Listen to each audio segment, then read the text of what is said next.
एयरडोप का ये प्रॉब्लम क्या बोलता है कि एक वर्टिकल सिलेंडर है जिसका रेडियस आर है और इसके इस पोर्शन से एक थ्रेड लगा हुआ है और यहाँ एक डिस्क है, स्मॉल डिस्क, जिसको हम V0 वेलोसिटी से परपेंडिकुलर टू थ्रेड अगर हम इसको मूव कराएं तो ये धीरे धीरे मोशन होते होते होते होते ये फिर से आपका सिलेंडर में किसी पॉइंट पे आपका स्ट्राइक करेगा।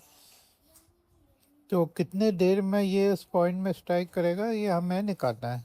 तो इस कंडीशन में हम देख रहे हैं कि जो ये डिस्क का जो वेलोसिटी है और जो फोर्स है, टेंशन फोर्स, एक दूसरे के परपेंडिकुलर है। तो इस फोर्स के कारण जो डिस्क का वेलोसिटी होगा इसमें भी कोई भी चेंज नहीं होगा। तो इसका जो मैग्नीट्यूड है ये कांस्टेंट रहेगा, केवल इसका जो डायरेक्शन है वो चेंज होगा।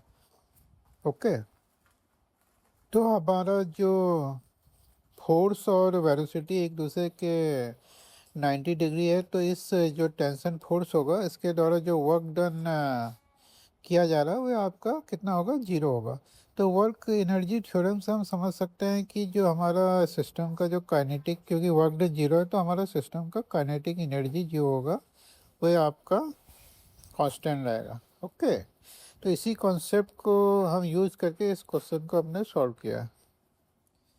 तो जैसे कि इसके फिगर में दिखाया है, हमारा टी इक्वल टू जीरो में जो इसका पोजीशन है ए है। सपोज इस कंडीशन में इसका जो एंगुलर वेलोसिटी है ओमेगा जीरो है और किसी एक time t equal to t पे ये सपोज इस पोजीशन में पहुंच जाता है। यहाँ इसका जो एंगुलर मोमेंटम है सपोज ओमेगा है। ओके, तो जो हमारा काइनेटिक एनर्जी रहेगा इनिशियल इसमें, क्योंकि रोटेशन ओमेगा से रोटेट कर रहा है और ये जो सिलेंडर का जो सरफेस है, जैसे जैसे मतलब ये जो स्मॉल ऑब्जेक्ट घूमेगा तो थ्रेड क्या होगा, इसमें धीरे धीरे मतलब इसके ऊपर लपेटेगा। तो हमारा जो बी हो गया और धीरे धीरे हमारा स्टैंडर्ड एक्सेस ऑफ मोशन जो है सिलेंडर के अक्रॉस मूव करेगा। ओके, तो इनिशियल कंडीशन में जो हमारा ओमेगा जीरो है तो हमारा जो टोटल काइनेटिक एनर्जी है सिस्टम का 1/2 moment of inertia against point B into omega zero के बराबर होगा। ऐसे टी इक्वल टू टी में जो हमारा काइनेटिक एनर्जी है 1/2 moment of inertia about point A into omega square के बराबर होगा। इस इक्वेशन को सोल्व करके हमारा एक ये डिफरेंशियल इक्वेशन आ गया v zero equal to l zero minus r theta. क्योंकि जो ये थ्रेड का जो लंबाई है, जैसे जैसे इसमें अगर थीटा डिग्री घूम जाएगा तो ये जो हमारा बी ए होगा या आर थीटा होगा। जो पूरा थ्रेड का लंबाई हमारा एल जीरो है तो रिमेनिंग पर सर्किल का जो रेडियस होगा वो l zero minus r theta के बराबर होगा। ओके, तो यहाँ से ये डिफरेंशियल इक्वेशन को सॉल्व करके हमारा टी का वैल्यू हम इजीली कैलकुलेट कर सकते हैं। जो थीटा जो आपको वेरी करेगा ये दिखाया गया क्योंकि पूरा थ्रेड का लंबाई एल जीरो के बराबर है।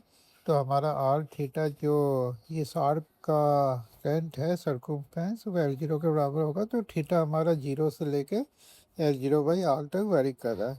यहाँ से हमने मतलब टी का वैल्यू निकाल दिया।